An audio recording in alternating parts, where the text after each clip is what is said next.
र म चाहिँ विश्व हिन्दू युवा सङ्घको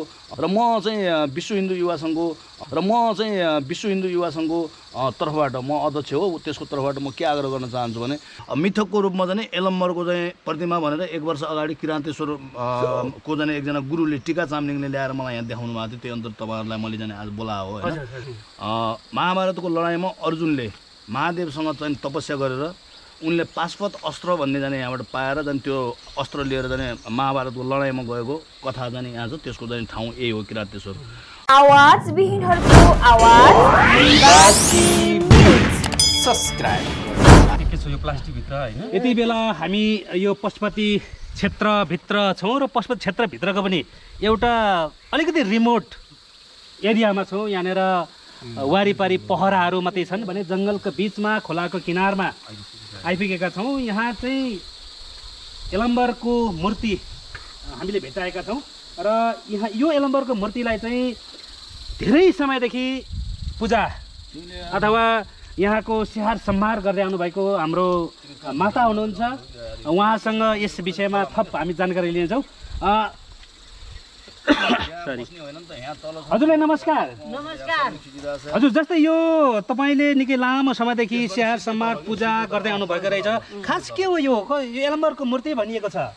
सूर्यनारायण हुन्। हजुर, 12 ज्योति हुनुहुन्छ, 12वटा ज्योति हुनुहुन्छ। यहाँ फोहोरबाट देखिएन, राम्रोसित सफा पार्नुपर्छ। सफा पारेपछि सबै देखिन्छ। भगवानको ध्यान, भगवानको भक्ति। यो पुसमा चाहिँ पुसको आइतबार चाहिँ सबै यहाँ भेला हुन्छन्। ऐपछि आइतबार धेर भेला हुन्छ। पूजा हुन्छ। सूर्यनारायणको 12 ज्योति हुनुहुन्छ यहाँ। जस्तै सूर्यनारायण भनेको यलम्बर हो? यलम्बर हो। हजुर, जस्तै यसको मिथक चाहिँ के छ? यसको कथा चाहिँ के छ? कथा त भन्यो नि, मलाई त्यति आएन बाबु। कसले भन्नु? तपाईँ भन्ने?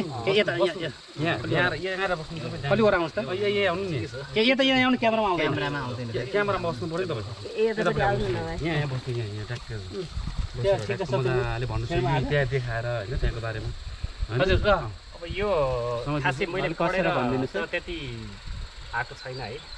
मैले एउटा भगवान् सत्य हुनुहुन्छ कि नै भनेर तपस्याको 20 वर्षको अवधिमा यो ठाउँमा आएर अहिले जुन ठाउँ आज तपाईँहरू आइपुग्नु भयो होइन, खुसीको कुरा हो।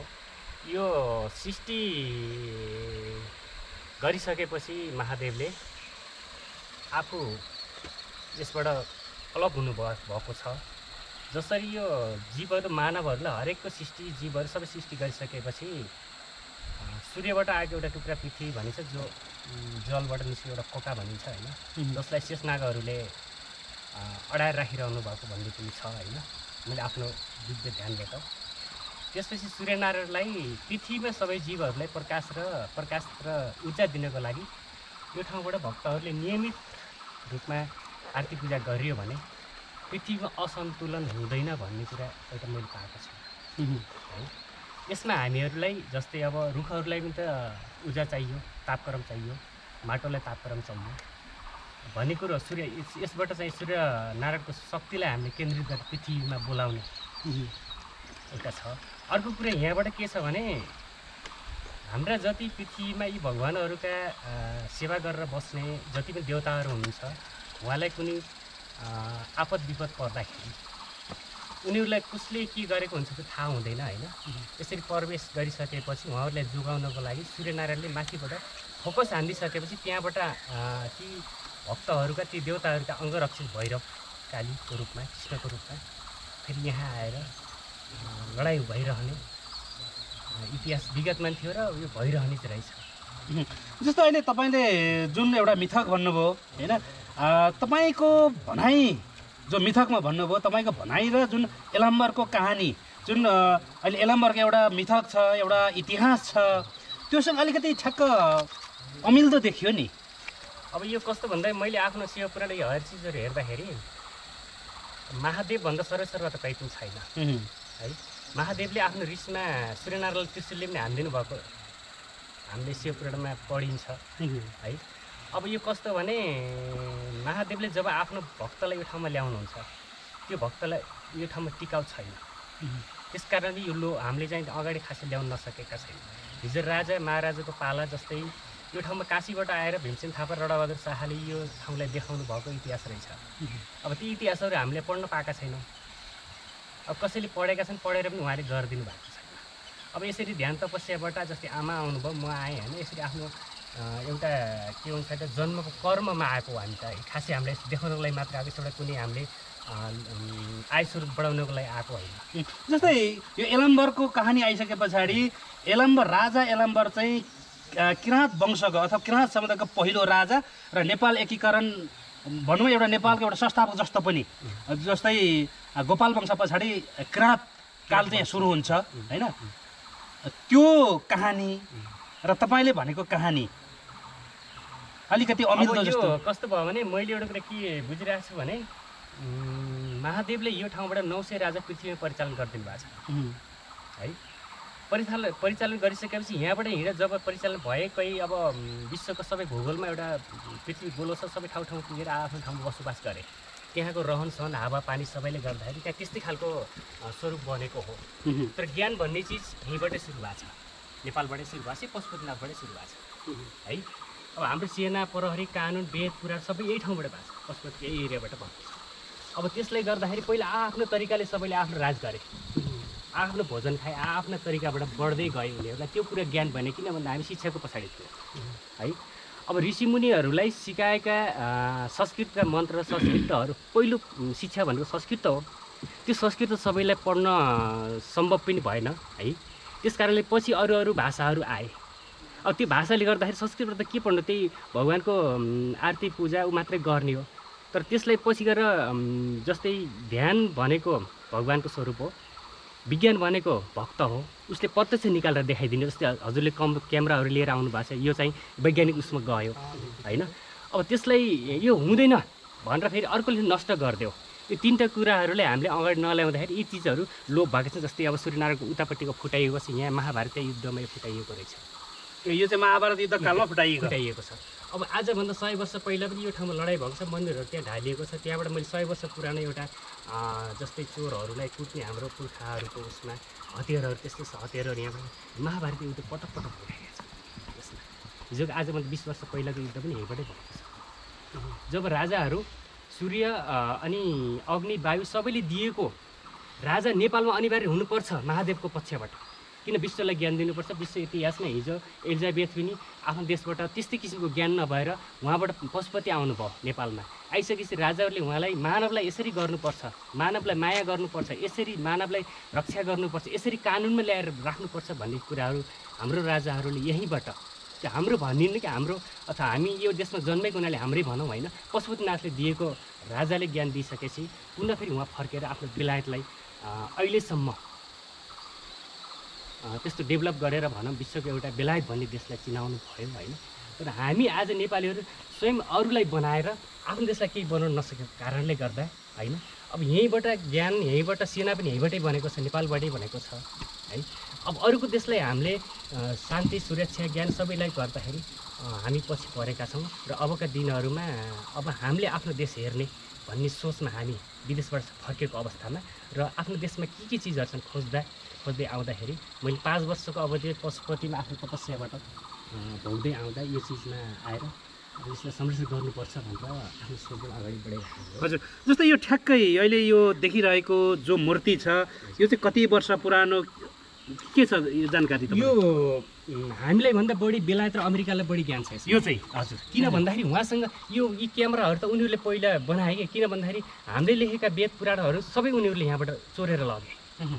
अब यो ठाउँमा अहिले पनि मलाई रातिमा दिउँसोमा यो ठाउँमा अझै पनि बसेर काम गर्न डर लाग्छ। किन भन्दाखेरि मैले एउटा मन्त्रको ब्याग बोकेको छु किताबको है, यसको झोलामा के छ भनेर यहाँ केटाहरूले पछाडिबाट आएर मलाई लुट्न हरेक चिजहरूको षड्यन्त्र भइरहेको हुन्छ अहिले पनि, आजको दिनमा पनि। मतलब तपाईँसँग भएको मन्त्रको बुक चाहिँ तपाईँबाट खोज्न चाहन्छन् उनीहरू? चाहन्छन्, किन अहिले यहाँ भइरहेको छ त्यस्तो भइरहेको छ। अब हाम्रो अरू हुन् त्यस्ता अब हिजोको इतिहास सबै चिज हेर्दाखेरि अब राजाहरूको यो ठाउँमा मारिए, त्यस कारणले गर्दाखेरि मलाई खासै गर्न मन लागेको छैन होइन। तर पनि राष्ट्रको चाहिँ एउटा चिनाउ भन्ने जस्तै तपाईँ आउनुभयो, यति नै सौभाग्यशाली मैले ठान्दछु आजको दिनलाई होइन। अब यस्तै चिजहरू एकदमै हामीले कठिन पूर्व, अब यहाँको मान्छेलाई के हो भन्दा ढुङ्गा हो भन्छ, लाक्तले कुल्चेर जान्छ होइन। अब यस्तो यस्तो अपराधहरू पनि आफूले अगाडि देखाउँछ। जस्तै मैले अझै क्लियर पार्न चाहेँ, तपाईँसँग भएको बुक चाहिँ खोज्न चाहन्छन्, लुट्न चाहन्छन्, तपाईँ यहाँ असुरक्षित हुनुहुन्छ, खास कोबाट परिचालन भएर आएका हुन् कि यहाँकै रैथानेहरू हुन् कि तपाईँसँग खोज्न चाहनेहरू चाहिँ खास के? खोज्न भन्नाले कस्तो हुन्छ भने हामीले आफ्नो मन्त्र जप्दै आइसकेको हुन्छौँ है। त्यो ठाउँमा आइसकेपछि हामीलाई ठाउँले तान्छ। तपस्वीहरूले म मात्र होइन, जस्तै आमालाई पनि तानेर आउनुभयो। हामीले यो ठाउँमा अब हुन त यो ठाउँमा कस्तो हुन्छ भने साधु सन्तहरूसँग एउटा शक्तिको उसमा आएको हुन्छ, उसँग केही पैसा पनि हुन्छ, त्यसले गर्दाखेरि उनीहरू त्यसमा लोभिँदो रहेछन् क्या। तर मसँग त केही छैन। उनीसँग मैले साधु सन्तले फालेको 3 दिनको बासी रोटी खाएर मैले वाल लगाइरहेको छु, ढुङ्गा बोकिरहेको छु। यो अहिले तपाईँले लगाइरहनु भएको मैले लगाइरहेको छु गङ्गाबाट पारीबाट लिएर होइन। अब यहाँ यस्तो फोहोर त यहाँ 3 ट्रक थियो, त्यो 3 ट्रकको 1 ट्रक जला हुँला त्यति नसकेर अनि कोही त मैले यहाँ ल्याएर च्यापेको छु होइन। यसो च्यापेर अनि यो जल गङ्गालाई चाहिँ यो महादेवको पाला पार्वतीले नुहाउने गङ्गा हुन है। अब यसमा विष्णुको पाउ छ, गरुडको कुण्डा छ नि यहाँ होइन। गरुडले दिनमा 24 घन्टामा एकपटक यो ठाउँमा आएर पानी खाने ठाउँ यो हो। र यहाँका यसलाई ढुङ्गा भनेर यो चिजलाई चाहिँ तसनस बनाउनलाई धेरै फुटाहरू छन्। अब यसमा शेषनागको रूपमा यहाँ मानिन्छ र यो ठाउँलाई के भनिन्छ जस्तै मान्छेको डिप्रेसन आयो र कुष्ठरोगसम्मको चिजलाई त्यस्तो चिजलाई पनि यो ठाउँमा आएर निको हुने सम्भावना बढी छ। जस्तै अब अलिकति म जानकारी लिन चाहे, यो मूर्ति चाहिँ कसले राखेको रहेछ यहाँनिर? यो त एउटा अनकन्टर छ यहाँनिर पहराको बिचमा जमानादेखि तलबाट तपाईँले यसको तलबाट हेर्दै जानुहोस् है त। पछि बनाएको यो बनाएको संरक्षणको लागि बनाइदियो हुन् होइन। यसको तलबाट हेऱ्यो सृष्टि हो, एउटै ढुङ्गाको छ। भनेपछि यो एउटै ढुङ्गा, यो एउटा चट्टान एउटा पत्थरमै जोइन भएको, यो सानो माछा देखेको मात्रै अलग पछाडि लिएर राखिएको होइन, यही ढुङ्गासँग चाहिँ जोइन छ। 12वटा चक्र छ। तपाईँको पशुपतिमा भूगोलको सृष्टिको सूर्यनारायणलाई हामीले सूर्यनारायणको आरती पूजा हुने ठाउँ नै यही हो। यहीँबाट गर्नु भनेर मानवलाई हामीलाई उहाँले सिकाइदिनु भयो। अलिकति यलम्बरको विषयमा फेरि म प्रश्न पार्न चाहेँ, धेरैलाई यो जानकारी हुनसक्छ होइन। तपाईँले यलम्बर पनि भनियो र पछि सूर्यवंशी पनि भनियो, यो बिच अलिकति अन्तर हो कि जस्तो लाग्यो क्या, अलिकति क्लियर गरौँ न। होइन हजुर सर। अब सुन्नु न, अब यो हामीले सबभन्दा पहिलो कुरा तपाईँहरू यतिजनाले जाने यसलाई जाने देख्ने मौका पाइयो, तपाईँहरू मार्फत यसको चाहिँ चर्चा परिचर्चा बाहिर जाने भयो, यो सौभाग्य भयो। अब यसको शास्त्रीय रूपमा जाने यसको कुरा के हो त भन्ने कुरा जाने शास्त्रका विज्ञहरूलाई नै ल्याएर पुराणहरू धर्मग्रन्थहरू पल्टाएर यसको वास्तविकता पत्याउनु पर्ला होइन। मिथकको रूपमा चाहिँ यलम्बरको चाहिँ प्रतिमा भनेर 1 वर्ष अगाडि किरान्तेश्वर को जाने एकजना गुरुले टिका चामलिङले ल्याएर मलाई यहाँ देखाउनु भएको थियो। त्यही अन्तर तपाईँहरूलाई मैले जाने आज बोलाएको होइन। र अब हामीले भन्न खोजेको कुरा चाहिँ यो ठाउँको महत्त्वको यही मात्रै के हो भन्ने भन्दा पनि किरान्तेश्वर महादेव भनेको के त भन्ने कुरा बुझ्नु पऱ्यो पहिला। महाभारतको लडाइँमा अर्जुनले महादेवसँग चाहिँ तपस्या गरेर उनले पाशुपत अस्त्र भन्ने जाने यहाँबाट पाएर जाने त्यो अस्त्र लिएर जाने महाभारतको लडाइँमा गएको कथा जाने यहाँ छ। त्यसको जाने ठाउँ यही हो किरान्तेश्वर। प्राध्यापक जगमान गुरुङले के भन्नुभयो भने मृगस्थलीको एउटा कार्यक्रममा हामीले बोलाउँदाखेरि त्यो किरान्तेश्वरको लिङ्ग जाने बाङ्गिएको छ, शिवलिङ्ग। त्यो शिवलिङ्गलाई क्षमा पूजा गरेर जाने त्यसलाई सिधा गऱ्यो भने मात्र यो देशको ग्रहदशा सिधा हुन्छ भनेर जाने अब उहाँ त एउटा शास्त्रको विज्ञ हो नि त, उहाँले भन्नुभयो। र यहाँ हाम्रो जाने किराँतीहरूको जाने धेरै ठुलो एउटा जाने माग के छ त भन्दाखेरि योभन्दा तल सूर्यघाट छ, त्यहाँबाट जाने किनारै जाने यहाँ आउन सकिन्छ। त्यहाँबाट जाने यो जुन किराँतेश्वर महादेव छ त्यसलाई जोड्ने लिङ्क चाहिँ यहाँ भएन, एउटा पुलको आवश्यकता छ यहाँ है, एउटा पुलको आवश्यकता छ। र यसलाई संरक्षण गरेर ठुलो धर्म क्षेत्रको रूपमा यसलाई चाहिँ विकास गरिनुपर्छ। त्यसको लागि उहाँले अहोरात्र खटेर जुन 5 वर्षदेखि चाहिँ लागेर संरक्षण गर्नुभएको छ, यो धेरै महत्त्वपूर्ण कुरा। उहाँलाई चाहिँ हामीले चाहिँ सम्मान गर्नुपर्छ। उहाँहरू जस्ता सिद्ध पुरुषहरू जो सबै आफ्नो व्यक्तिगत कुरा छोडेर यस्तोमा संरक्षणमा लाग्नु भएको छ, उहाँहरूको हाम्रो पथ प्रदर्शक भनेकै उहाँ हो। र म चाहिँ विश्व हिन्दू युवा सङ्घको तर्फबाट म अध्यक्ष हो, त्यसको तर्फबाट म के आग्रह गर्न चाहन्छु भने यो समग्र पशुपतिनाथको क्षेत्र भनेको के हो त भन्दाखेरि चाहिँ संसारका सम्पूर्ण ब्रह्माण्डका सम्पूर्ण चराचर जगतका पिता थिए महादेव। हामी उनको सन्तान। हामी मान्छे मात्रै होइन, यहाँ हिँडिरहेका चराचुरुङ्गी बाँदरदेखि लिएर जति पनि छन् ती सबैका पशुहरू सबैका जाने पति भएका हुनाले मालिक भएका नाताले जाने पशुपतिनाथ भनेर भनेको। यसको मतलब के हो त भन्दाखेरि यो संसारको केन्द्रबिन्दु हो। हैन। हामीले यसको महत्त्व बुझेका छैनौँ। यसलाई चाहिँ विदेशी विद्रोहीहरूले अनेक तोडफोड गर्ने, पशुपति विकास कोषको नामबाट चाहिँ यहाँ अनेक चाहिँ भाँड पहिलो मचाउने, यहाँका चाहिँ संरचनाहरू चाहिँ समाप्त गर्ने, अब यहाँ आधुनिकीकरण गर्ने नाममा अहिले ब्रह्मनाल फेर्ने चाहिँ कुरा चाहिँ 100 वर्ष योजना अन्तर्गत ल्याइएको छ। त्यो भनेको विदेशीले चलाएको र हाम्रो चाहिँ पुरानो चाहिँ इन्जिनियरिङ थियो जो तन्त्रबाट चाहिँ बनेको छ नि त यो कुराहरू। यो भूमि चाहिँ यहाँबाट यो सबै चाहिँ तन्त्रको क्षेत्र भनेर मानिन्छ। हजारौँ आत्माहरू सिद्ध पुरुषहरू अहिले पनि चाहिँ यसमा चाहिँ तपस्यारत छन् भनेर चाहिँ बुझ्छन् चाहिँ बुझ्ने मान्छेहरूले। भनेपछि यो चिज के थियो भन्ने कुरा चाहिँ शास्त्रबाट अध्ययन गर्नुपर्छ।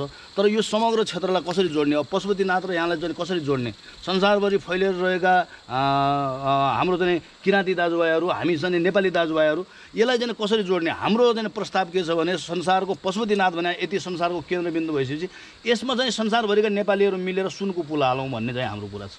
पशुपतिनाथमा चाहिँ किराँतेश्वर र पशुपतिनाथ जोड्ने ठाउँमा सुनको पुल छ भनेर संसारबाट कति मान्छेहरू हेर्न आउला नि। यहाँ सबै मान्छेले आफ्नो घर बनाउन हिँडिरहेछन्, आफ्नो सम्पत्ति जोड्न हिँडिरहेछ। त्यो घर र सम्पत्ति भने त मान्छे बाँच्दासम्म मात्रै काम लाग्ने हो। आर्यघाटबाट त्यो ट्रक, सुनको ट्रक पनि पास हुँदैन। तर हामीले यो चाहिँ संरचना बनाएर गयौँ भने त पुस्तासम्म जसरी आज हामीले यलम्बरलाई खोजिरहेका छौँ हैन। यलम्बर भनेका यो देशका चाहिँ किराँतका संस्थापक राजा थिए। महाभारतको लडाइँमा उहाँ गएको चाहिँ मानिन्छ र चाहिँ भगवान् श्रीकृष्णले उनको चाहिँ यस्तो लड्ने क्षमता थियो कि चाहिँ उनले के भन्ने त भन्दाखेरि चाहिँ जो हार्ने पक्ष हो म त्यसबाट लड्छु भनेपछि त हार्न त चाहिँ कौरव पक्ष हार्दै थियो। भनेपछि उनको चाहिँ परिचय लिनुभयो श्रीकृष्णले कि चाहिँ एउटा बाणले चाहिँ सम्पूर्ण रुखको पातहरू पनि चाहिँ छेडेको र चाहिँ एउटा पात श्रीकृष्णले चाहिँ खुट्टा मुनि दबाएर राख्नु भएको थियो। त्यहाँ पनि उहाँको धनुवानले छेडिसकेपछि यो मान्छे त्यहाँ भयो भनेपछि सकिँदैन भन्दाखेरि चाहिँ तिम्रो उसबाट प्रसन्न भयो, म के वर माग्न चाहन्छु भन्दाखेरि चाहिँ अब यस्तै टाइपले चाहिँ उहाँको चाहिँ शिर छेदन चाहिँ श्रीकृष्णले गरेको र दुईवटा मान्छेले लाइभ टेलिकास्ट चाहिँ महाभारतको लडाइँ हेरेको भनेर मानिन्छ। तपाईँहरूलाई थाहा होला होइन। यलम्बर र चाहिँ धृतराष्ट्रको चाहिँ जुन सञ्जय भन्ने चाहिँ थिए जाने उनको सहयोगी, उनले चाहिँ प्रत्यक्ष चाहिँ हेरेका थिए। त्यहीँबाट सायद टेलिभिजनको कन्सेप्ट त्यहीँबाट विकास भएको होला होइन। प्रत्यक्ष देखाएको थियो भने यस्ता धेरै महत्त्वपूर्ण कुराहरू हाम्रो देशमा छन्। यो कुराहरूलाई संरक्षण गरेर मात्रै नेपाल समृद्धिको बाटोमा हिँड्न सक्छ। अहिले यो जुन किसिमको राजनीतिक बहस भइरहेछ नि, यो चाहिँ विरोधको राजनीति यो जुन खालको भइरहेछ, यसबाट केही पनि हुँदैन। जस्तै तपाईँले अहिले जुन धनुवानको कुरा गर्नुभयो, धनुवानको कुरा गर्दाखेरि यलम्बर हो कि एकलव्य? होइन, एकलव्य हुनुपर्छ मेरो विचारमा। एकलव्यको कथा छुट्टै छ। अर्जुनसँग प्रतिस्पर्धा गर्ने ठाउँमा चाहिँ एकलव्य थिए। संसारका सम्पूर्ण चाहिँ विज्ञ चाहिँ कुशल चाहिँ धनुषमानका महारथी मानेर मानिन्छन् एकलव्य भन्ने, जसले चाहिँ एउटा औँला चाहिँ गुरुलाई चढाएका थिए। ती फरक पात्र हुन् हैन। तर यलम्बर भनेका चाहिँ फरक पात्र हुन्। तपाईँले हेर्दाखेरि चाहिँ अहिले जुन काठमाडौँका विभिन्न ठाउँमा टाउको देवताको मात्रै पूजा गरिन्छ, जसलाई आकाश भैरव भनेर भनिन्छ। आकाश भैरव नै यलम्बर हुन् भन्ने भनाइ चाहिँ छ। त्यस कारणले काठमाडौँका नेवार सम्प्रदायहरूले पनि त्यो चाहिँ आकाश भैरवको सबभन्दा बढी पूजा गर्छ। ठाउँ ठाउँमा आकाश भैरव भनेर तपाईँहरूले खोज्नुहोस्। ती यलम्बर थिए भनेर चाहिँ जगमान गुरुङले भन्नुहुन्छ। जगमान गुरुङ जस्ता विद्वान मान्छेहरूको, शास्त्रका विज्ञ अरू पनि धेरैजना हुनुहुन्छ। उहाँहरूबाट लिएर यसको वास्तविकता, यो क्षेत्रको वास्तविकता हामीले पत्ता लगाउन सक्यौँ भने वास्तवमा चाहिँ यो वास्तविक यो चाहिँ सञ्चारकर्मीको भूमिका त्यहाँ निर्वाह हुनसक्छ भन्ने अनुरोध चाहिँ मैले गर्न चाहेँ। र संसारभरिका नेपालीहरूको ध्यान यसमा पशुपति क्षेत्रमा केन्द्रित हुनुपर्छ। अहिले धर्मनिरपेक्ष भइसकेको सरकारले पशुपति विकास कोष चलाउन मिल्दैन। 5 करोड ल्याएर चाहिँ बुझाएर चाहिँ सदस्य सचिव हुने, 20 करोड कमाएर जाने। यहाँको चाहिँ कसै जुन धर्मशाला चाहिँ भारतले बनाइदिएको थियो, त्यहाँ विशिष्ट खालका चाहिँ धार्मिक मान्छेहरू आउँदाखेरि बस्ने भनेर बनाएको थियो। अहिले होटलमा चाहिँ त्यसलाई रूपान्तरण गरेको छ। यस्तो भ्रष्टाचार गर्ने चाहिँ पशुपति विकास कोष आवश्यक छैन। अब धार्मिक क्षेत्रले यो चाहिँ पशुपति विकास कोषलाई चाहिँ छान्ने र यहाँ हाम्रो चाहिँ गोरक्ष कोष भन्ने चाहिँ कुरा छ। यहाँ अर्को कुरा के थियो भन्दा गोरखनाथको 4000 बिघा गुठी थियो। सरकारले लटरपटर गराएर चाहिँ गुठी संस्थान बनायो।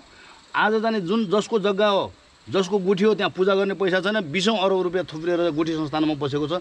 यसरी भ्रष्टाचार भइरहेको छ। त्यस कारणले चाहिँ सरकारबाट धार्मिक क्षेत्रलाई खोसेर धार्मिक क्षेत्रले चाहिँ यो धर्मको क्षेत्र चलाउने वातावरण बनाउनुपर्छ भन्ने विश्व हिन्दू युवा सङ्घको धारणा रहेको छ। हजुर, यहाँलाई धन्यवाद। तपाईँले के झोलाबाट मन्त्र के देख्दै हुनुहुन्थ्यो? मैले अलिकति आफूले जे गर्न खोजिएको हो त्यसमा आउँदाखेरि 1874देखि 1876सम्म 2 वर्षमा पण्डित रङ्गनाथ पौडेलले देशमा प्रधानमन्त्री चलाउनु भएछ 2 वर्ष। त्यसपछि उहाँ यहाँबाट कहाँ जानुभयो, कहाँ मारिनुभयो, कहाँ पुग्नुभयो थाहा छैन है। भीमसेन थापाको शरीर पतन भइसकेपछि र राजा पनि भीमसेन थापाले नै राख्नु भएको रहेछ है। गइसकेपछि हामी त अहिलेसम्म यहाँ सूर्यगाड भन्दा यस्तै माथि अन्य 200 एलम्बरको वर्षसम्म हाम्रो मूर्ति देशको भएको छ। धार्मिक सबै चिजहरू उहाँले एलम्बरको मूर्ति भएको ठ्याक्कै मिल्न गयो यसलाई कमाउने भाडा धेरैजना सूर्यगाड भन्दा माथि यहाँहरू सबैजनालाई जानकारीको लागि धेरै धेरै धन्यवाद। सबभन्दा मुनि हो। अब तपाईँले राम मन्दिरकै खिच्नु सूर्यनारायणको कृपाले हजुरहरू सबै यहाँ उपस्थित भइदिनु भयो। मैले गरेको दुःख सायद साँच्चै नै भगवान् सत्य हुनुहुन्छ र यो ठाउँमा उहाँले नै यहाँ उपस्थित गराइदिनु भयो भने यसो म अब यो हाम्रो भनाइ है तपाईँहरूलाई कस्तो लाग्यो होइन इन्फर्मल कुरा भने अब एउटा भाव भन्छु है म नारद सत्यलो पुरी दयालुको गरु हित भनी ब्रह्मा त्यहीँ थिए परे चरणमा खुसी गराए पनि क्या सोच